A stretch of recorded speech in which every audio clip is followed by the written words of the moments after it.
having, but the enjoyment of what one has that counts. Kasi baliwala naman kung napakarami mong mga ari-arian, hindi mo naman na-enjoy. Baliwala ko, ang dami mo naipundar, ang dami mong naipon, pagkatapos hindi ka naman nabigyan ng pagkakataon na lasapin ang saya, ang sarap, ang kasiyahan na ibinibigay ng mga bagay na yan. So not all who possess enjoy the possession. And it is one irony of life. So many people work so hard to put up many houses that they never get to live in.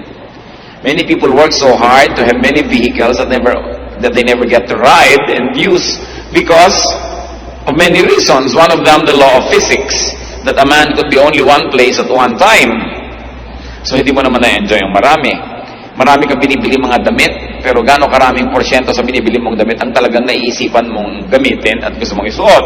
Kung minsan, pag naisuot mo minsan ng isa, hindi ka nasarapan, nakatihan ka o nahirapan, hindi mo na halos gamitin uli. Pero ayaw mo namang ipamigay, ayaw mo namang alisin sa cabinet mo, pampasikip sa iyong buhay. How much percent of the pairs of shoes people have, especially to those who have many pairs of shoes, do they really get to use often? So sabi, ang dami-dami ng taong pinagsisikapan, pinupundar, pero hindi naman niya ito na-enjoy. And what is the lesson that Solomon is trying to teach us? Enjoy what you have. So you must survey your surroundings, inventory your possessions, and enjoy them all. Isang mahalaga na apat natin nakikita na bubuklat. Subukan nyo magbuklat kayo ng mga cabinet, marirealize, ay may ang ganda pala akong panyo dito, ay may maganda pala akong pamaypay, may maganda pala akong ganun, pero hindi ginagamit. Kasi baka maluma, baka masira, kasi maganda. Pero naluma na ng naluma, at kung hindi man yun ang naluma, kayo ang naluma. No? Kaya mamaya, hindi nyo na rin yan nagamit. Kung minsan magbubukas ka ng mga cabinet ng mga pagkain, ang daming magagandang mga canned goods, masasarap, nag-expire na sa katagalan, ay pinag-iintay ng special visitor para buksan, at naluma na at nakuba na yung lata na baliwala. Solomon is saying, baliwala ang lahat ng iyong tinamasa, pagkatapos inipon, yung pala hindi mo naman magagamit. So every so often as possible, you must take a look and take an inventory of what you have and decide to enjoy what you have. And if you think that you cannot enjoy it in the next 3 or 6 months, give it away. No? Pati po mga damit natin, pagka hindi niya nagamit ng 6 months yan, in the last 6 months, ibig sabihin hindi niya na magagamit yan, ipamigay nyo na para magamit na yan ng iba. Kasi laging hiniwalay mo na, gusto mo na ipamigay, pero nung tingnan mo ulit, teka, maganda pa to, balik na naman sa cabinet. No? Pero ang nangyayari lang, nagiging liability. Do not be obsessed with conservation. Do not be obsessed with preservation. Na baka pag ginamit natin ang sofa, masira. Baka pag ginamit natin yung magandang tea set, mabasag. Baka pag ginamit natin yung magagandang baso, mabasag yung isa, hindi na sila pares-pares. Kasi kung nabasag, kung nasira, naluma, sa paggamit, sulit yon. Pero kahit bagong-bago at ang ganda-ganda, naghihingalo ka na, namatay ka na, hindi mo nagamit, yun ang baliwala. Yun ang sayang. And many people don't want to use precious and beautiful things for fear of losing them. Alam niyo yung kasabihan, something's lost and something's gained in living every day. So kung meron kayo isang magandang bagay at ginamit nyo at saka gagamit nyo na wala tuloy, ganun talaga buhay. Talagang may nawawala, may dumadating, may umaalis. Pero hindi nga nawawala dahil naka-estante, naka-cabinet, naka-lock. It's as good as wala. Kasi hindi natin nagamit. Ang dami mga tao, ang dami nilang Bibles. Pag-araw naming Bible, pero isa lang naman ang ginagamit nila, you give it away. So that people will have good use for your Bibles. Except if you're a scholar and you're always wanting to refer to different versions, but give them away. Ang dami nating gamit, kahit tayo tinatawag na mahirap o hindi tayo mayaman, ang dami pa rin nakatago. Ang kagandang mga panyo, mga bordado, hindi na nagagamit kahit kailan. Yung pala hahawakan niya pagka siya'y nakaburol. Ay, ang ganda ng panyo ng patay. So, gamitin. Do not be obsessed with fear of breaking things. Ganun talaga, things get broken. Parang natatakot ka palang mabalian, so hindi ka na nag-sports. Natatakot ka palang malunod, so hindi ka na lumangoy o nag-swimming. Natatakot kang bumangga yung sasakyan, so hindi ka na umaalis ng bahay. Dapat ang tao na bubuhay siya ng buong buhay, ginagawa niya lahat ng pwede niyang gawin para makaiwas siya sa mga sakuna at ipinapasa Diyos na niya yung resulta nun. But go on living, because life is short. As we have been told that life is 70 years. And if one was very healthy, probably 80. Pero hanggang doon pa rin yun, maiksi yun, kaya hindi dapat sinasayang ang mga sandali. Karamihan, itinuturo sa mga pulpit na tulad nito, sa mga religious gathering, na lagi na lang magtiis ka, magtipid ka, pero hindi yun ang nakikita natin talaga itinuturo sa Biblia, lalo ni Solomon. Because God likes us to have a full life. Life is a gift from God. It is not a problem to be solved. It is a gift to be enjoyed. And a very high level of spirituality is to find the maximum enjoyment in life that God has pre-designed and God has preordained for His people to enjoy. Hindi naman tayo nilikha ng Diyos para parusahan o torturen. Nilikha niya tayo para lasapin natin ang kanyang kabutihan at ang lahat ng kagandahan ng kanyang loob. Of course, things will wear out, things will depreciate, things will fade and tarnish, even disintegrate. But if that happens, well, you are deriving enjoyment and satisfaction from those things, then they would have served their purpose. Basta gamit, ang gamit, sulit. Pero kung hindi lang gagamit, baliwala. Bibili ng pagkaganda-gandang sofa, tatakpan ng plastic, at nakaupo sila lahat sa mga bangko, nakaupo sa tabo, sa lata, sa lalagyan ng floor wax, no? Dahil ayaw gamitin ang sofa. Meron ang ganda-gandang kusina, tapos nandun sa dirty kitchen gumagawa. Ano sasampahin mo? Sabi, good morning kusina, ayaw kitang galawin, no? Gagawa ng mga magagandang mga ilaw, tapos ayaw pasindihan. Bakit pa? No? So, kailangan ang tao nagpapasalamat sa Diyos. At isang paraan ng pagpapasalamat is to enjoy what God gives us. Parang kayo, pag nagregalo kayo sa isang tao, ang gusto nyo makita, ginagamit niya yon. Hindi itinatago lang niya sa estante. Ako mayroong isang tao na tuwing Pasko nireregaluhan ko noon, ngayon tinigilan ko na kasi hindi ko nakikita ang ginagamit. Nakalak lahat sa cabinet. Sayang lang. Baliwala. Sumusulit lang yan pag ginagamit. At kung nasira, nawala, habang iniingatan mo naman ang nangyari yun, hindi get on with life. But ang mahalaga na enjoy mo yan. Ecclesiastes 6, 7-9. All man's efforts are for his mouth, yet his appetite is never satisfied. What advantage is a wise man over a fool? What does a poor man gain by knowing how to conduct himself before others? Better what the eye sees than the roving of the appetite. This too is meaningless, a chasing after the wind. Pag atin pong inanalyze ang philosophy ni Solomon, masyadong deconstructive kung minsan dun sa nakasanayan ng marami na dapat gawin. Kasi sabi niya, ano ba napapala nung mahirap na sobrang magpagod para mag-aral ng mga bagay na ikasisiya ng mga mayayaman? No? Ay, wala naman. Mamatay ka rin. Mamatay siya, mamatay ka rin. Sabi, ano ba ang mapapala nung marunong kaysa doon sa mangmang? Pareho rin niyang mamamatay at pareho rin maaagdasyan. Now, let us not take these things very, very literally. Hindi niya sinasabing baliwala na mag-aaral ka ng manners o i-refine mo yung mga paraan ng pamumuhay. Hindi niya sinasabing baliwala yung matuto ka kasi siya nga nag-aaral din na nag-aaral. Ang ibig lang niyang sabihin, don't be too serious about these things. Natuto ka, gamitin mo. Hindi ka natututo, don't despair.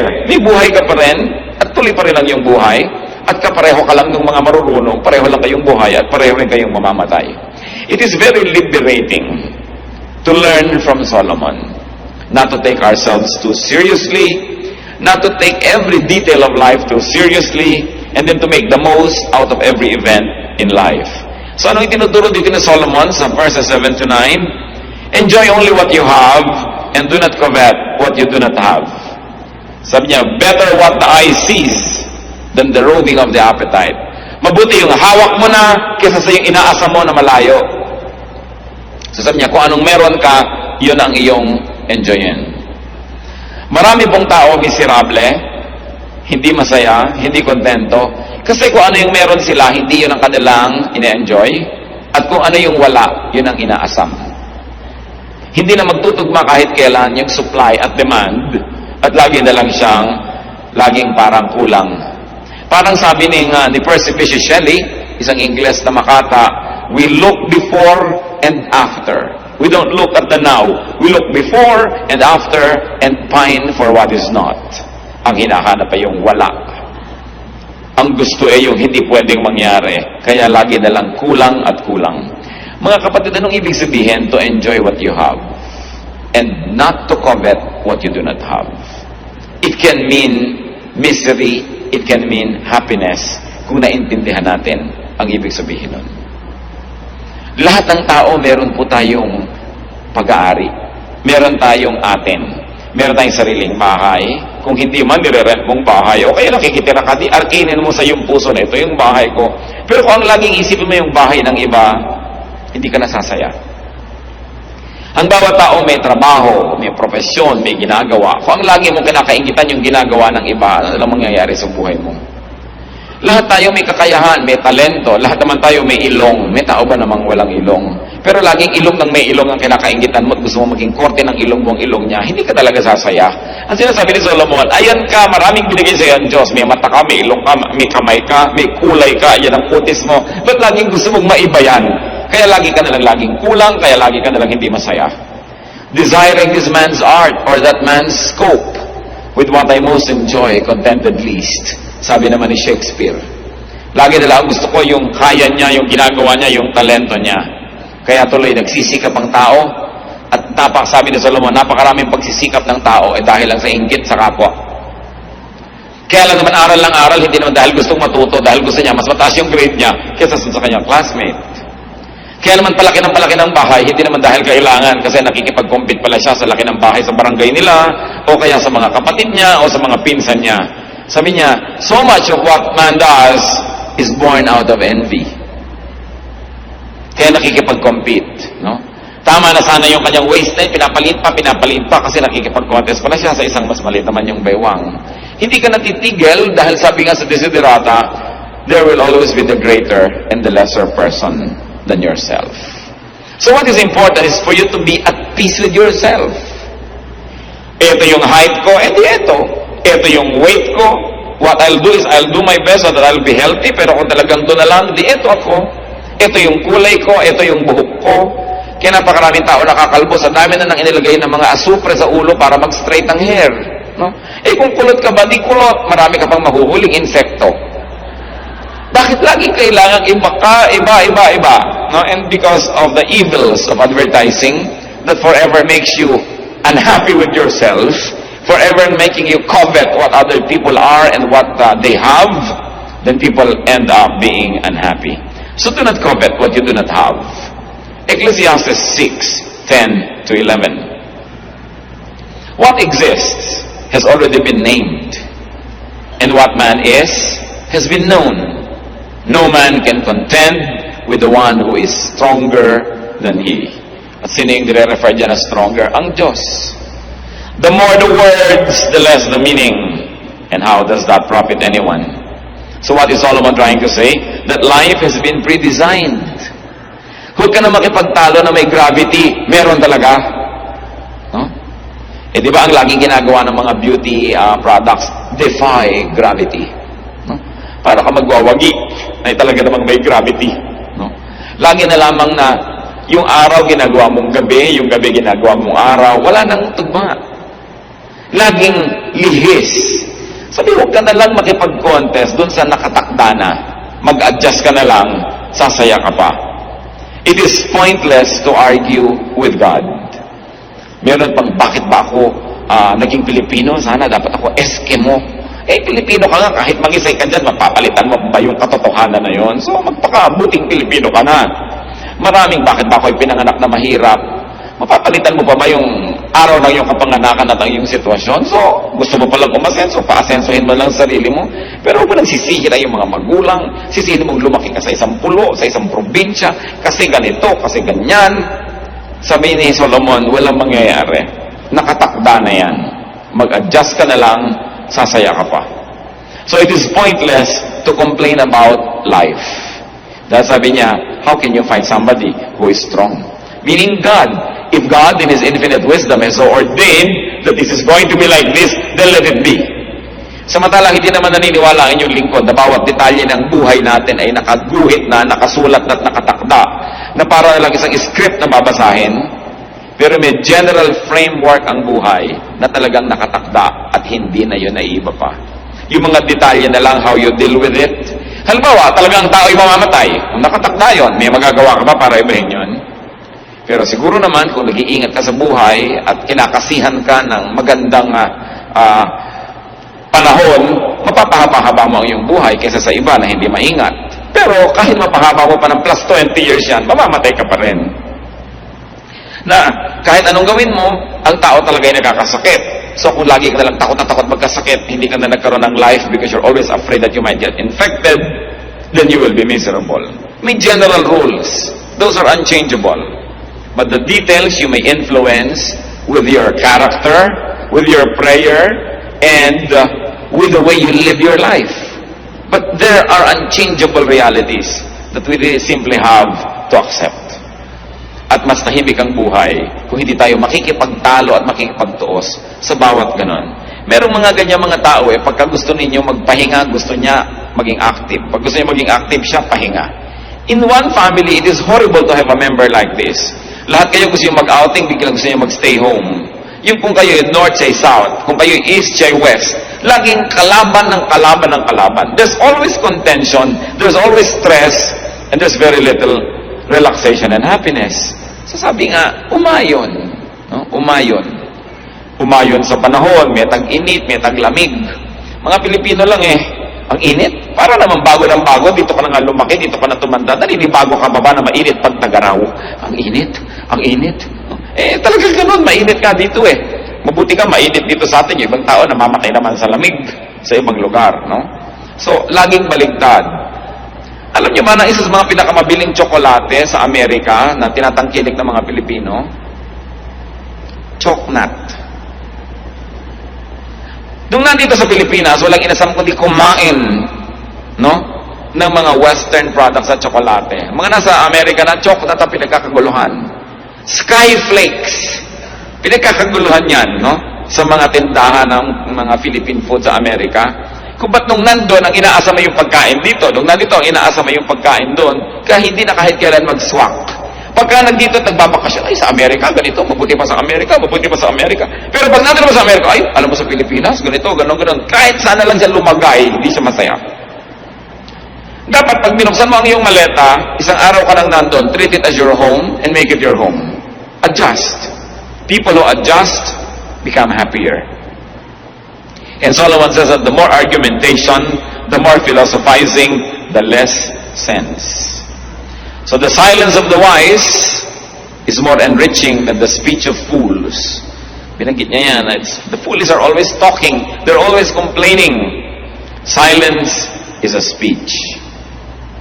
Kaya even the silence of God can be the answer to our prayers. It's already the answer. Silence. Pagka tayo may mga tinatanong, hindi sumasagot. Huy, sumagot ka. Silence is the answer. No? Nagte-text ka sa tao, hindi ka sinasagot. Ba't di ka sumasagot? Gusto mo sabihin, yung hindi ko pag-text sa'yo, yun ang sagot ko. Ayoko makipag-text sa'yo. Yun ang sagot. Hindi mo ba kayang maintindihan yung silence? When yet Solomon is saying, people are always talking, and fools are always displaying their ignorance by talking a lot. And especially when you talk against life. When you talk against who you are. Tayo mga Pilipino, mahilig pababain ang sarili natin. Laging talking against Filipino-ness, against our culture, against our country. So anong nangyayari? May nasosolve ba tayo? Wala din. Dahil may kapangyarihan po yung spoken word. It is very mysterious, but usually what you always say, begin to happen. Kaya kung ano yung gusto natin mangyari, yan ang sabihin mo. Kung gusto mong yung anak mo ay sumipag, laging, ang sipag ng batang ito. Masipag yan. Ang sipag niya, hindi lagi sabihin, batang yan tamad. Lalo nagkakatamad-tamad. No? Pagka sinabi mo, mahirap na sundo yung biyanan ko, ang hirap talaga. Ako, mahirap maugali niyan. Lalong lumalala. Isang hiwaga yan na dapat nating sigurong arukin at pag-aralan, the power of the spoken word. Sa bagay, hindi naman katakataka. Kasi ang Diyos nga, sinabi niya, let there be light. Nagkakalight. No? Let this happen, nangyayari. We were created in God's image. So, mahirap ang ma-connect na may kapangyarihan ng ating salita. So, talk positive. No? Instead, negative. Because what we say have a mysterious way of becoming real in our lives. Then, verse 12 of Ecclesiastes 6. For who knows what is good for a man in life? During the few and meaningless days he passes through life, through like a shadow. Who can tell him what will happen under the sun after he is gone? Itinatanong ni Solomon, sino nga bang nakakaalam kung ano ang mabuti para sa tao? Sino ang makakapagsabi kung ano ang mabuti para sa kanyang kapwa? Dito sa maiksing buhay na ito, na napakarami namang walang kahulugan. Meron bang makapagsasabi kung ano ang naghihintay na bukas sa atin? Kung ano ang mangyayari sa hinaharap? So what is Solomon trying to say here? That no one really knows the mystery of life. No one. No one really knows the dynamics of man, how to live, and what is good for others and for himself. So anong i-apply natin dyan? Talagang kani-kanyang aral, kani-kanyang trial and error ang buhay. Pati pagpapalaki ng mga anak, wala yang formula. Alam nyo yan, kayong mga nakapagpalaki na. May pinalaki kayong anak sa higpit. Hindi nag-work. Meron naman kayong pinalaki sa luwag. Hindi rin nag-work. May pinalaki ka sa layaw, may pinalaki ka sa tipid. Wala kang makitang rule how to raise children. Why? Kasi kahit pare-pareho ang policy mo sa iba't iba mong anak, iba-iba ugali niyan. O kaya iba-ibahin mo naman yung policy mo, iba-iba pa rin yung ugali nila, hindi mo na mahanap. Kaya meron, huy, bakit ang luwag-luwag mo? Nasubukan ko na yung mga panganay ko, ang higpit ko, ayan ang mga nangyari. Hindi rin nag-click. Sinasabi ni Solomon, walang nakakaalam niyan. At ano ang application sa ating buhay, mga kapatid?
Huwag kayo masyadong umasa sa mga expert na akala mo alam nila ang gagawin nila sa buhay.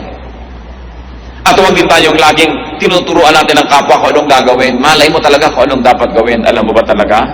So binibigyan natin ang sarili natin at ang ating kapwa ng kalayaan na pag-aralan ng buhay at gumawa ng mga experiment din sa buhay. Don't play it too safe. Because to play it too safe, when nothing happens in your life, that's when you don't have a life. And what does it mean? That we must allow ourselves to commit mistakes. And that we must allow people around us to commit mistakes. Because nobody really knows what to do. Hindi talaga natin alam ang buhay. Kaya sinasabi ni Solomon, just relax and enjoy life. Don't be too serious. Gusto mo lagi kang maging top, maging honor, hindi ka na lagi mag-enjoy niyan. O may mga grading period, may mga time na hindi ka honor, di wag. Ngayon, kung kaya mo lagi maging honor without stealing happiness from your own self and without making other people miserable, then it's all right. You don't always have to be number one. And brothers and sisters, if you can, whenever you can, be wise. Don't be number one. Yan ang isa sa mga pinakamahirap na mga pasanin sa buhay, that you are number one. Una, mahirap maging number one. Pangalawa, ang hirap i-maintain ang pagiging number one. Wala ka na gagawin kundi i-maintain yan. Look at many students, na mga honor students, they are robbed of their childhood. Lagi na lagi sinusubsub ng nanay sa pag-aaral, mag-aral. Hindi na naging bata kahit kailan. Hindi na nakapag-enjoy na maging bata. Kasi may obsession. Kung obsession ng magulang, yung anak niya laging malinis, hindi na nag-enjoy ang bata, parang manika na nasa eskaparate. You know, a child must be clean enough to be healthy, but dirty enough to be happy. Parang bahay din. A house must be clean enough to be healthy, but dirty enough to be happy. Kasi kung minsan parang ospital na yung bahay mo, ang higpit pala nung misis na nakatira doon, no? Pati yung asawa, pagka humiga sa kama, nalukot. Tumayo ka, nalukot. Ayusin muna natin. Nilalayasan ng asawa yung mga ganon. There must be a little carelessness, a little, relaxation for life to be nice. Merong mga tao, nakahiga na lang at lahat, may makikita pang kaprasong palito sa sahig, babangon pa para linisin. Sobrang obsessed. Pero, you don't only make yourself a slave, but you make everybody else around you miserable, especially when they do not share your enthusiasm, and they are compelled to dance to your music. Kaya dapat din natin ginagawang goal, yung madali tayong makasama, yung masarap tayong kasama. No? Hindi yung napakahirap kang kasama, lahat para nakatungtong sa dulo ng sibat. Kailangan mag-balance ka, lahat ng gagawin mo din, numero. So, hirap na hirap ang iyong kasama. Let others enjoy their lives. Why? Because Solomon said, nobody knows how to live life. So don't pretend that you know, and don't pretend that you can impose on others how to live. Hindi ko mo ikaw ang kumikita, hindi ko mo ikaw nagpapakain sa yung mga tinatangkilik, yung style mo na lagi ang masusunod, yung haba ng patilya, gusto mo ang patilya ng lahat ng pakain mo sa buhay, yung paraan mo ng pagkain, yung timpla ng iyong suka, ang gusto mong masunod ng lahat, dahil ikaw yung may pera. Giving people around us the freedom that God has really intended for every human being is one of the greatest gifts that we can give to people. Napakarami pong buhay, mga kapatid, hindi talaga naipamuhay ng may-ari kasi nakasunod lang sa anino ng iba. Lalong-lalo kung meron tayong tatay o nanay o lolo o tita na very domineering, and they also happen to be economically powerful, many lives are never lived. They just become footnotes of the life of the people who control them. Ang Diyos ay hindi niya ginagawa yan. Binigyan niya tayo ng freedom. To the point kasi Adam and Eve sumuway na. Hindi naman niya hinawakan yung kamay para huwag sumuway kasi binigyan niya ng freedom. And because we really don't know, nobody's really sure what works and what doesn't, we must permit the other person, those who are near us, to live life in the way they think they should live it. We should not even impose our morality, even our religious beliefs on others, because even a religious belief is very personal. Ayaw mong kumain ng ganito, huwag mong ipilit sa iba. Ayaw mo ng ganitong gawin dahil sa iyong morality, huwag mong ipilit yan sa iba. Kasi tayo, isa-isa, kanya-kanyang haharap sa Diyos. Kanya-kanya tayong mananagot. Ecclesiastes 6:12, for who knows what is good for a man in life? Talagang napakaraming susubukan mo para mo malaman. No one really knows what is good for a man in life. Tanong, lahat ba ng mga financial advisor mayaman? Diba ang dami ngayon, may bagong profession ngayon sa bangko, yung wealth manager. Ang itatanong mo na, teka muna, wealthy ka ba? Hindi po, empleyado po ako dito. Anong malay mo na mag-manage ng wealth ko? Wala ka naman palang wealth. No? At hindi mo naman pala nagawang wealthy ang iyong sarili. Mga counselor, kaya kung counselor, itong tama. Teka, tahimik ba ang buhay mo? Payapa ba kayo mag-asawa? No? Tahimik ba ang iyong pamilya? Tapos counsel ka ng counsel dyan. So, do all counselors enjoy a peaceful life? Are all doctors healthy? Are all caregivers strong? Are all preachers godly? Can fortune tellers tell their own fortunes? Bakit marami manghuhula na mamatay, hindi nila nahulaan na mamamatay sila? No? Can all fortune tellers foretell their own future? Are parents and elders always right? You know that the answer to all this is no. So who are we to impose on others? Ang Diyos ang lumikha sa bawat isa sa atin. Meron tayong mga hiram na mga roles. May authority ka over your children, over, or your students, kung teacher ka. Pero hiram na role lang yon kasi ang tunay lang na authority, Diyos. At ang Diyos, God sets people free. God allows people to know even through elimination and through committing an error. So they say, it was wrong, then I know I'm better now. We must never live the lives of others for them. At yan ang problema ng mga taong sobrang dominante. Control natin ang lahat. Let go. Because they don't enjoy and neither do you. Since no one really knows and understands life, we should be cautious in giving advice, in imposing our beliefs on others. Ecclesiastes 6:8, what advantage has a wise man over a fool? What does a poor man gain by knowing how to conduct himself before others? The obvious answer is wala. Wala naman. So kaya, ang tanong, ano ngayon ang mahalaga sa buhay? No matter what their situation in life, all people die. So the business of living is just live to the max. Live life to the fullest within what your today allows you. As we have always said, today is cold cash. Tomorrow is only a promissory note.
You don't know kung funded yan. You don't know if it will be good. So don't fail to enjoy today. Live your life and let others live theirs. Die when you have to die, but live while you're alive. Habang kaya nyo maglakad, maglakad-lakad na kayo kasi hindi naman laging kaya nyo yan eh. No? Ang dami ko lang nakita mga turista sa iba't ibang panig ng mundo. Pagkatatanda na, talagang halos gumapang na lang sa 3 hakbang, halos hindi na maka-enjoy, noon pa nila naisipang mag-tour. Because one of the ironies of life is, retirement money nila yon, hindi naman ibibigay sa kanila habang malakas pa sila. So you see, yung mga biro ng buhay, kung kailan ka nabigyan ng pera, yung hindi ka na makakagalaw, so, dapat minamaximize natin habang tayo may lakas, habang tayo may kamataan na lalalabi sa ating katawan, i-maximize nyo na yung pwedeng gawin. Because you are not sure if your strength will stretch together with your years. Kaya sayang yung, hindi ko pa ito nagawa noon, hindi ko pa nagawa. That's why we counsel young people not to marry very early. Kasi pag nag-asawa ka, lalo nagkaanak ka na, ang dami mo nang hindi magawa eh. No? Na dapat sana to sa edad mo na yun nagagawa mo pa. Kaya nasisira ko, napakaaga ko minsan ang nagiging mga pag-aasawa, lalo't wala namang maraming pera. Live while you are alive. Kung atin pong kukuhanin yung central teaching ng Ecclesiastes, yun eh. God gave you life, live it to the fullest. Don't let others live it for you, and don't live their lives for them. So what do you have that you do not enjoy? Dapat siguro balikan natin yun. Ecclesiastes 6:9, better what the eye sees than the roving of the appetite. Mas mabuti pa yung nasa sayo kahit konti kesa yung malaki pero hindi naman sayo at inaasam mo lang. Ang ibig sabihin nitong si Solomon. Mag-review tayo mga kapatid. Anong meron kayo na hindi nyo na-enjoy? Maaaring mga material possessions, maaaring talent or skill, maaaring friendship and social skill, kasi hindi pwedeng walang-wala ka. Laging meron ka. May kaibigan ka, may kakilala ka, may kakayahan ka, may talent, meron kang damit, meron ka sigurong bahay, kung ano man yon. Pero isang pagtataksil sa kabutihan ng Diyos na yung meron tayo, hindi natin ma-enjoy. Pagkatapos, aasam-asam ka dun sa nasa iba at wala ka. Baligtad. At ito pong Ecclesiastes 6:9 na ito, napakalinaw sa contemporary English version. Sabi, It is better to enjoy what we have than to always want something else. Because that makes no sense. It makes no more sense than chasing the wind. Aming Diyos, kami po ay nagpapasalamat dahil marami kayong binibigay sa amin. Kung kami binigyan mo ng anak, salamat. Kung kami binibigyan mo ng asawa, salamat.